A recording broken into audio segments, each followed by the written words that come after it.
ये सच्ची कहानी एक 16 साल की लड़की की है जिसका नाम जेसिका है। उसका ख्वाब था कि वो समंदर में पूरी दुनिया का चक्कर लगाएगी और वो भी अपनी छोटी सी बोट पर हर समंदर से होकर गुजरेगी। अब उसका ये ख्वाब पूरा हो पाएगा या नहीं, जानते हैं इस मूवी में। लेकिन उससे पहले आपको याद दिला दें कि सब्सक्राइब करें हमारे चैनल को और बेल के आइकन पर जरूर क्लिक कर दें।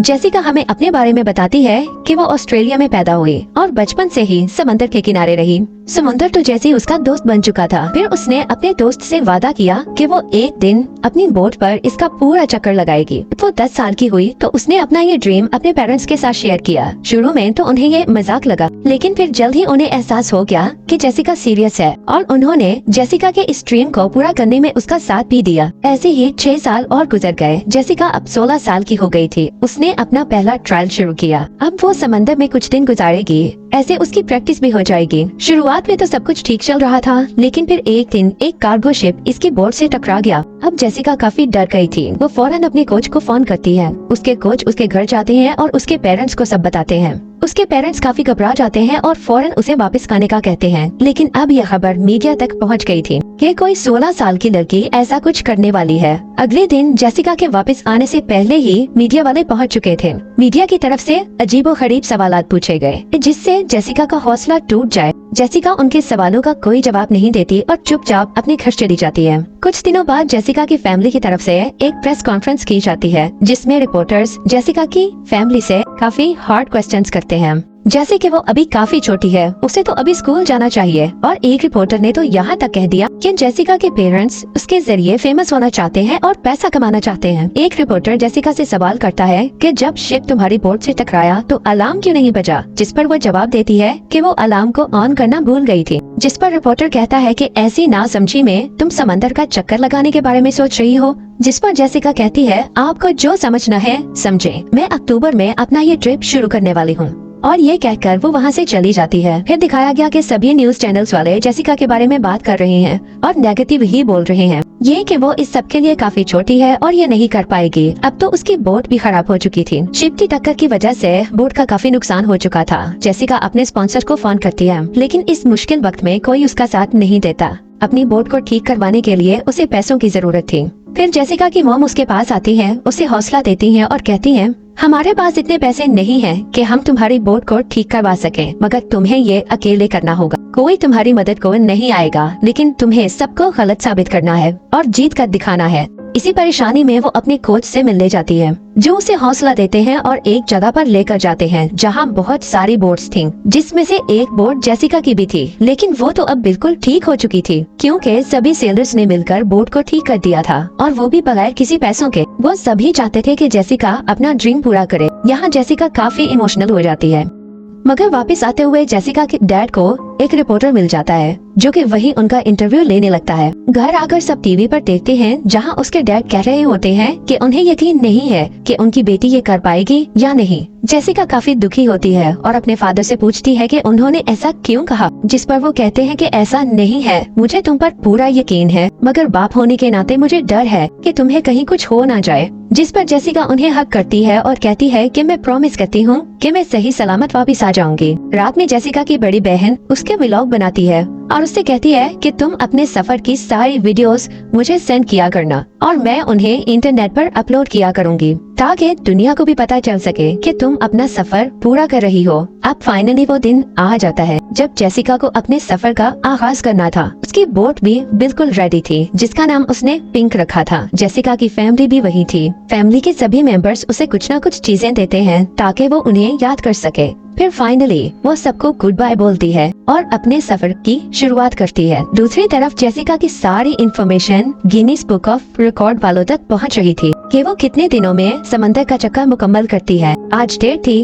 18 अक्टूबर 2009। अब देखना ये है कि इतनी छोटी सी उम्र में वो समंदर का चक्कर मुकम्मल कर पाएगी या फिर नहीं। उसके कोच भी अपना सामान लेकर उसकी फैमिली के पास ही रहने आ गए थे और अब वो यहीं से जेसिका पर नजर रखने वाले थे। इससे जेसिका की फैमिली को सपोर्ट भी हो जाएगी और कोई भी मुश्किल आने पर जेसिका की मदद भी हो सकेगी। अब 3 दिन में जेसिका ने 396 मील का सफर तय कर लिया था, ये बात वो अपनी फैमिली को भी बताती है और अपना व्लॉग भी शूट करती है, जिसमें वो अपना बेड, अपना किचन और अपना मैप भी दिखाती है। शुरुआती दिनों में वो काफी पुरजोश थी। वो बताती है वो सिडनी से होते हुए इक्वेटर लाइन को क्रॉस करेगी और फिर अटलांटिक ओशन और इंडियन ओशन से होते हुए वेस्टर्न ओशन और फिर फाइनली सिडनी पहुंच जाएगी। अब ये दिखने में जितना आसान लग रहा था, असल में उतना ही मुश्किल होने वाला था। अब एक रात जेसिका अपने कोच को फोन करती है और उनसे कहती है कि वो खुद को बहुत अकेली फील कर रही है। उसके आसपास कोई भी नहीं है सिवाय इस खारे पानी के। कोच उसे बताते हैं, जब मैं समंदर में होता और खुद को बहुत अकेला फील करता था तो गाना गुनगुना लिया करता था, जिससे मेरी सारी बोरियत दूर हो जाया करती थी। अब जेसिका भी ऐसा ही करती है और गाना गुनगुनाने लगती है और उसके बाद वो सो जाती है। अब जेसिका को समंदर में 12 दिन हो चुके थे। उसे कई मछलियाँ भी नजर आती हैं, जिन्हें वो शूट करती है और बहुत एंजॉय करती है। अब यहाँ तक का सफर तो आसान था, लेकिन आगे का सफर काफी मुश्किल होने वाला था। दूसरी तरफ मीडिया वाले जेसिका के बारे में सिर्फ नेगेटिव न्यूज ही फैला रहे थे, जो उसकी फैमिली वाले भी देख रहे थे।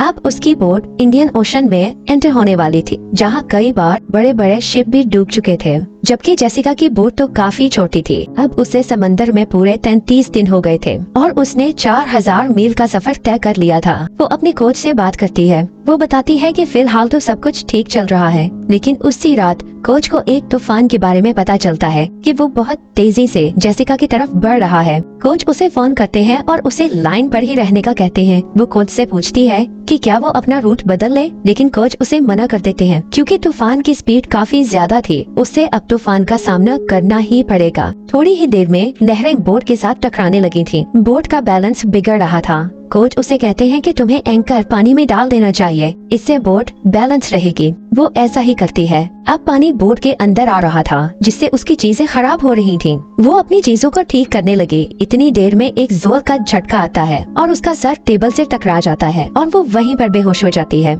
जब उसकी आँख खुली तो सुबह हो चुकी थी। वो सबसे पहले अपने कोच को फोन करके बताती है कि वो बिल्कुल ठीक है, लेकिन कोच उसे समझाते हैं कि ये तो बस एक शुरुआत है, आने वाली मुश्किलों के लिए उसे तैयार रहना होगा। इस तूफान की वजह से जेसिका की फैमिली वाले काफी घबरा गए थे, लेकिन वो उन्हें समझाती है कि वो ये कर सकती है। अब जेसिका को समंदर में पूरे 50 दिन हो गए थे। जेसिका बड़ी खुद एतमादी से आगे बढ़ रही थी, लेकिन दूसरी तरफ उसके घर पर बहुत सारे रिपोर्टर्स जमा हो चुके थे, क्योंकि उन्हें एक दिन पहले आने वाले तूफान के बारे में पता चल चुका था।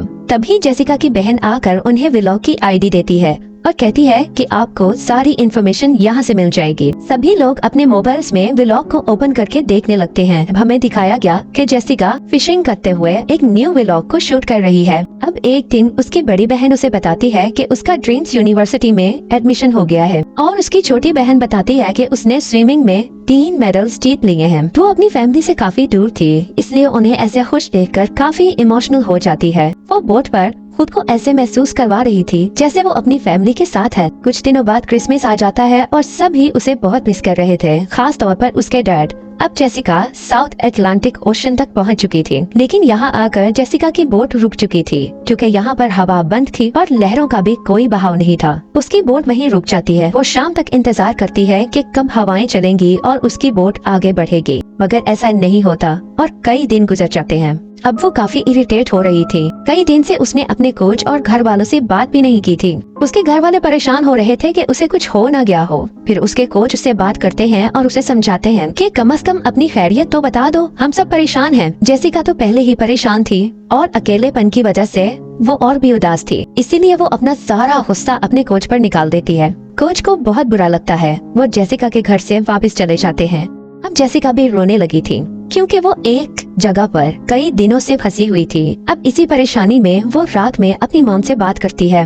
अब उसकी मॉम उसे समझाती है कि तुम्हें कोच से ऐसे बदतमीजी नहीं करनी चाहिए थी। उन्होंने हर मुश्किल टाइम में तुम्हारा साथ दिया। तुम जिस सफर पर गई हो इसमें मुश्किलें तो आएंगी, लेकिन तुम्हें इनका सामना करना पड़ेगा। अब तुम ये सब जरूर कर लोगी। अपनी मॉम की बातें सुनकर उसका दिल कुछ हल्का हो गया था। फिर अगले दिन वो अपना व्लॉग शूट करती है, जिसमें वो बताती है कि उसकी बोट पिछले 1 हफ्ते से एक ही जगह पर रुकी हुई है और ये पिछले 7 दिन उसके लिए बहुत बुरे थे। वो कहती है कई बार हमें अपने ड्रीम्स को पूरा करने के लिए बहुत कुछ खोना पड़ता है। अब ये व्लॉग वो रिपोर्टर भी देख रहा था, जिसने जेसिका से काफी अजीब सवालात किए थे। जेसिका की हिम्मत देखकर वो भी काफी इमोशनल हो जाता है। अब कुछ देर में हवाएं चलने लगी और उसकी बोट एक बार फिर से आगे बढ़ने लगी थी। जेसिका काफी खुश थी। उसे अब समंदर में पूरे 186 दिन हो चुके थे और ये बात अब न्यूज में भी आ चुकी थी। अब जेसिका को अपनी गलती का एहसास भी हो रहा था कि उसे कोच से ऐसे बात नहीं करनी चाहिए थी। वो अपनी मॉम से कोच के बारे में पूछती है, लेकिन उसकी मॉम उसे कहती है कि कोच का उनसे कोई राब्ता नहीं है। इसी दौरान जेसिका की नजर बोट पर पड़ी हुई दरारों पर पड़ती है, जो कि बिल्कुल भी अच्छी बात नहीं थी। अब अगर कोई तूफान आया तो उसकी बोट टूट सकती थी और उसकी अपने कोच से बात भी तो नहीं हो पा रही थी। खैर, अब उसे ऑस्ट्रेलिया पहुंचने में कुछ ही दिन बचे थे, लेकिन वो नहीं जानती थी कि एक बड़ी मुश्किल उसके सामने खड़ी थी, क्योंकि एक नहीं बल्कि तीन तूफान उसकी तरफ बढ़ रहे थे। अब जेसिका जब ये देखती है तो दिल में गॉड को याद करती है और उनसे हेल्प मांगती है। अब तूफान की बात जब जेसिका के कोच को पता चलती है तो वो भी वापस आ जाते हैं और जेसिका के पेरेंट्स को इस बारे में बताते हैं। लेकिन तब तक सभी न्यूज चैनल्स वाले इस तूफान के बारे में बता रहे थे और ये कि जेसिका का बच पाना अब तकरीबन नामुमकिन है, क्योंकि ऐसे तूफानों में इतनी छोटी बोट सरवाइव नहीं कर सकती। अब जेसिका की अपनी बड़ी बहन से बात होती है, जो कि उसे व्लॉग के कमेंट्स पढ़ने को कहती है और तभी जेसिका को अंदाजा होता है कि कैसे लोग दुनिया के हर कोने से उसके जज्बे की तारीफ कर रहे हैं। अब उसे काफी हौसला भी मिलता है और वो ये फैसला करती है कि वो इस तूफान के साथ ही आगे बढ़ेगी। हालांकि उसके डैड और उसके कोच उसे पीछे हटने का कहते हैं, क्योंकि इस तूफान में उसकी जान भी जा सकती थी। लेकिन जेसिका की जिद के आगे सभी हार मान जाते हैं। उसने वो सब तैयारी कर ली थी जो उसे बताई और सिखाई गई थी, लेकिन ये तूफान उसकी उम्मीद से भी ज्यादा बड़ा था। अब उसे झटके महसूस होने लगे थे। उस तूफान की हाइट एक कार्गो शिप के जितनी ऊंची थी। अब जेसिका को भी ये लगने लगा था कि वो जिंदा नहीं बच पाएगी। वो आखिरी बार अपने घर फोन करती है, जहां उसके घर वाले बेहद परेशान और घबराए हुए थे। इतनी देर में एक बहुत बड़ी लहर उसकी बोट के ऊपर गिरती है और उसकी बोट पूरी तरह समंदर में उलट जाती है। जेसिका को लगा ये उसका आखिरी वक्त है। वो अपने घर वालों को याद करने लगी। यहाँ हम देखते हैं कि जेसिका की बोट को ऐसे डिजाइन किया गया था कि अगर उसे लॉक कर दिया जाए तो केबन में पानी एंटर नहीं कर सकता। कॉल डिस्कनेक्ट हो जाती है। अब उसके घर वालों को यकीन हो गया था कि जेसिका अब नहीं बची। उसका भाई उसे बार बार कॉल करता है, लेकिन कोई जवाब नहीं मिला। उसके घर पर जैसे कयामत टूट गई थी। उसकी मॉम एक कोने में जाकर रोने लगी थी। वो पूरी तरह टूट चुकी थी। लेकिन जब कुदरत साथ दे और इरादे भी सच्चे हों तो आपको कोई नहीं हरा सकता। तभी हम देखते हैं कि बोट खुद ही ऊपर आ जाती है और जेसिका भी बिल्कुल ठीक है। वो अपने घर फोन करती है। उसकी आवाज सुनकर सबकी जान में जान आ जाती है और सभी ये सोचने पर मजबूर हो जाते हैं कि इस लड़की में कुछ तो बात है। जेसिका की बहन मीडिया वालों को बताती है कि मेरी बहन बिल्कुल ठीक है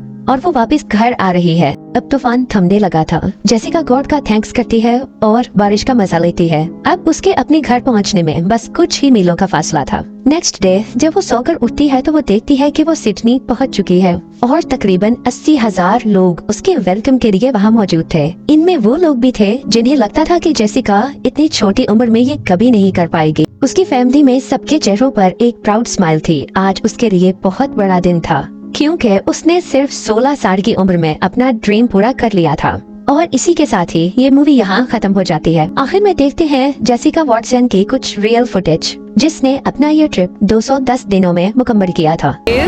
Downstairs getting changed. There are some shots of our round the world sailor Jessica Watson. I'm completely overwhelmed. I just don't know what to think and what to say at the moment. So it's all a bit much, but absolutely amazing. अच्छी कहानी पर बनाई गई movie आपको कैसी लगी? Comments में जरूर बताइएगा। लाइक या डिसलाइक आपकी चॉइस है। Thanks for watching.